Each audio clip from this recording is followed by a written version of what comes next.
Roll with it, Barren. Starring Barren and his best mate Rick. Written and directed by Mr. Chips. Disclaimer.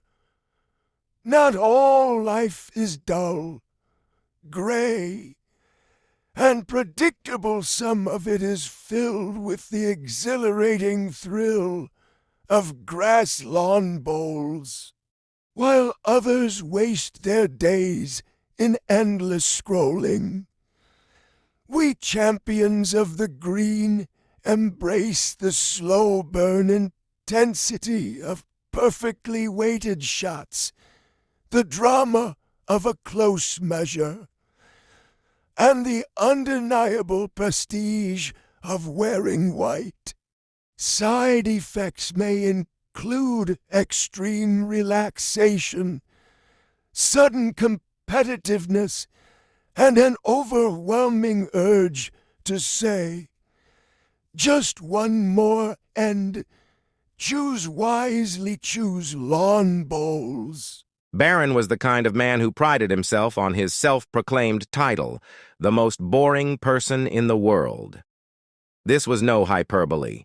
His daily schedule consisted of exactly 4 things: wake up, drink a cup of black coffee, listen to Coheed and Cambria or Skillet while working at his dull data entry job, and end the evening with an hour-long shuffle playlist of reggae before collapsing into bed.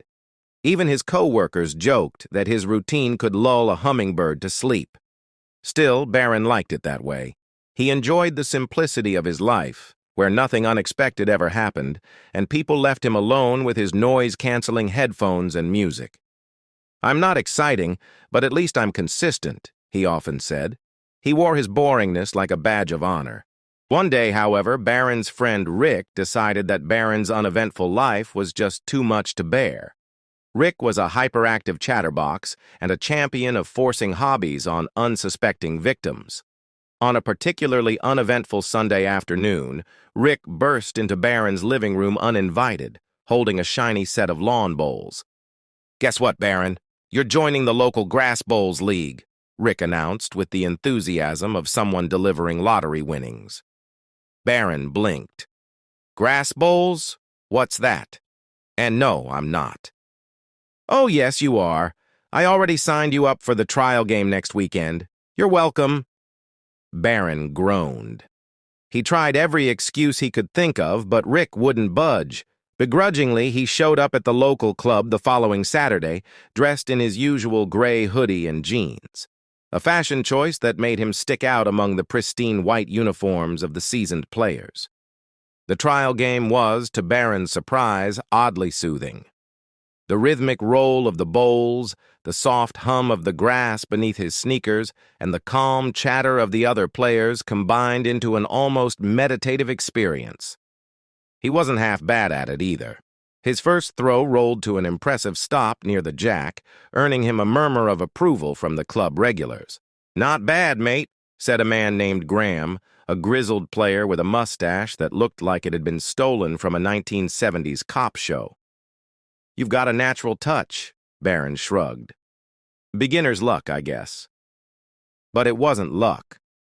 Over the next few weeks, Barren kept showing up, partly because Rick insisted on driving him, and partly because he found the whole thing strangely enjoyable.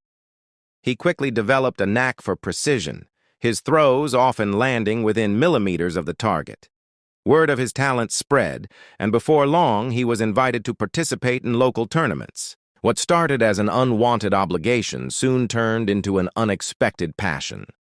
Barren began studying the game obsessively. He even replaced his nightly reggae playlist with recordings of legendary Grass Bowls matches.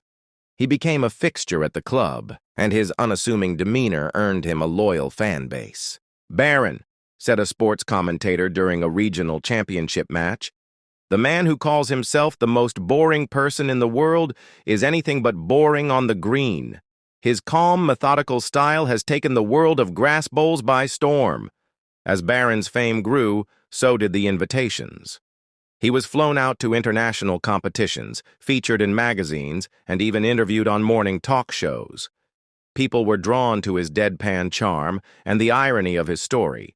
A man who once claimed his life was a dull grayscale now lived in vibrant technicolor. Despite the fame, Barren stayed humble. "I'm still boring," he insisted during an interview after winning the Grass Bowls World Championship.